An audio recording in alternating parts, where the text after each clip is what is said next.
Hello guys! Hello Earth Signs, hello Gemini, Libra, and Aquarius. Welcome dito sa aking channel. Kapalaran 888, Air Signs, Gemini, Libra, and Aquarius. Ito ay general reading guys, so pwede kang makaresonate. Gamitin mo yung intuition sa panunood. Wow! Family room and then great fortune. Okay, sa araw na ito, number 26, 8 siya, money. And number 10, journey. Okay. So, 21-3 celebration. So, nakikita natin dito guys na isang celebration ang posibleng inihahanda mo. Inihahanda, ibig sabihin, piniprepare mo. It's a plan or pwedeng, tawag dito, surprise Christmas party or New Year's party or kano pa man. Yung iba din sa inyo dito may mga pinaplano na renovation ng bahay, pagpapatayo ng bahay. O yung iba sa inyo dyan is posibleng magta-travel, pwedeng pupunta ng ibang bansa, magiging OFW, or pwedeng yun. So, isang great fortune, pwedeng yung iba biglang nanalo sa loto or nanalo sa patimpalak or kaya naman to. Kasi great fortune siya eh. Good fortune, great fortune. So, unexpected to na money. Okay? So, comment down below if nasaan ka dyan. Okay? Paki-comment. It's either bigla kang nagkaroon ng offer sa ibang bansa. Bigla kang nagkaroon ng parang chance para makapagpatayo ng bahay or pwedeng makapag-travel. So, comment down below.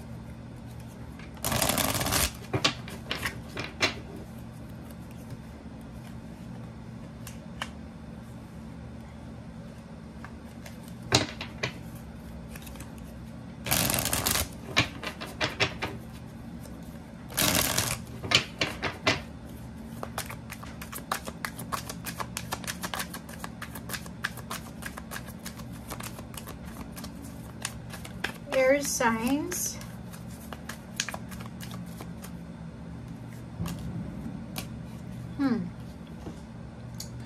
Mag-iingat ka lang, air signs. Mag-iingat ka sa decision making mo sa araw na ito. Kasi kung makikita mo dito, kailangan mong maging honest sa sarili mo. Kasi pwedeng tungkol to sa family mo, tungkol to sa pera, tungkol to sa travel. Ang ina-advise sa'yo ng universe is posible kang masaktan sa araw na ito kung hindi mo pag-iisipan ng mabuti ang bawat desisyon. Hindi ko alam kung anong desisyon ang gagawin mo kasi wala naman ditong sinasabing kung ano yung desisyon na gagawin mo, but may decision making ka na pwedeng makasakit ng damdamin mo or damdamin ng ibang tao. So, pag-isipan natin ng mabuti kung ano man tong decision making na to, and be true to yourself, diba? Be true to yourself, be true sa mga tao sa paligid mo. Kasi it's your sign to, na 7 of Swords. Kailangan natin maging humble, maging faithful, maging, iwasan natin yung pagsisinungaling sa araw na ito. Para hindi tayo makasama ng ibang tao, o hindi tayo makasakit, or pwedeng hindi rin tayo masaktan. 3 of Pentacles, meron dito na posibleng collaboration, partnership, parang gano'n. So, pwedeng yon kung makikita mo to, may Aquarius dito, is either Aquarius or Gemini na nag-iisip sila, nagpaplano sila para sa isang Christmas party celebration, family gatherings, reunion, or kano pa man. So, comment down below if ikaw ay resonated dito. And yung iba naman is parang business to.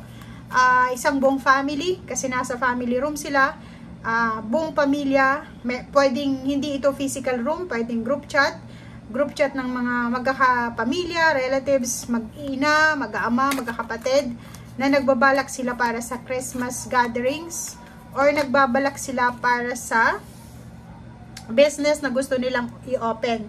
And 6 of Pentacles, sinasabi ng Barasel dito, na ipon ng pera. So, sorry. Bilaukan ako.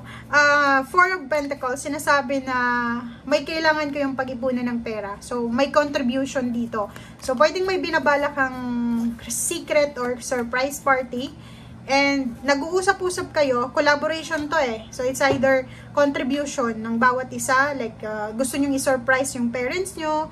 Gusto nyong i-surprise yung kapatid nyo. So, mag-contribute kayo pera para sa expenses nyo, parang ganun. So, kailangan mong makalikom ng pera, parang ganun. Comment down below if resonated ka dito.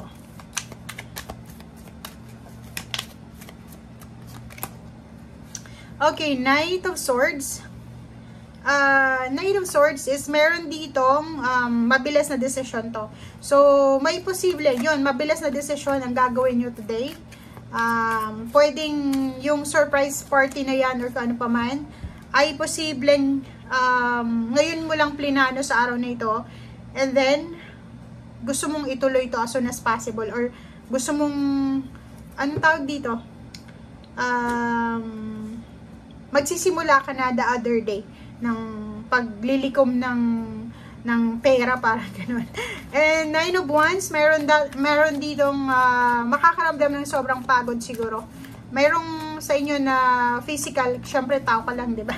9 of Cups, may mag-o-offer sa'yo dito ng protection. So, nakikita natin dito na maraming may air signs, Gemini, Libra, and Aquarius dito na maraming manliligaw sa inyo. Kung single ka, kung lalaki ka naman, maraming makakapansin sa'yo, maraming magkakagusto sa'yo, maraming magpapapansin. And itong Knight of Cups na ito, sinasabi ng barahan na may gustong mag-offer sa'yo ng, like, gusto niyang pumasok sa buhay mo. Diba? Like, for example, naglagay ka ng boundaries, diba? Parang naglagay ka ng, parang harang sa sarili mo na, ayoko ng relationship bago matapos yung December na to. Pero biglang may gustong pumasok dito. So, yun. King of Swords, sinasabi ng baraha sa'yo dito, plus meron kang Knight of Swords na focus tayo sa kung ano yung gusto nating gawin sa araw na ito or simulan sa araw na ito. Strength card, okay. So, it's fire sign energy to. Sinasabi ng baraha sa'yo dito na financially and emotionally, parating yung strong foundation. So, siguro hindi pa to sa ngayon. Okay, so meron ditong magta-travel talaga. So, literal to guys, may magta-travel, may naghahanda ng travel. Sinasabi ng barahan na kung ikaw ay magta-travel, dalawa yung travel card eh. Kailangan mong maging strong. Kaya nandito yung strength, kasi kailangan mong maging strong. Kasi, homesickness, labanan mo yan. Or hangman.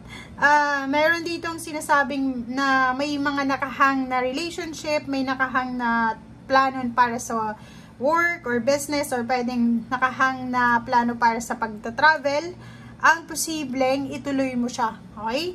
So, isang individual ang pwedeng mag-offer sa'yo ng free ticket, plane ticket, free expenses, or kano pa man, para lang makapag-travel ka. Okay? Or pwedeng, Christmas gift mo. Okay? So, King of Cups, overall, masaya ka sa araw na ito. Sobrang saya mo. Bakit? Kasi, balance yung financial mo eh. 'Di ba? May mga darating na bonuses, may darating na Christmas gifts, or mayroon dito na financial stability, balance na darating sa buhay mo. If hindi man ito dumating before the end of December 2023, sinasabi ng barahan na pwedeng sa mga susunod na araw. So, 2024 onwards. Thank you guys. Bye!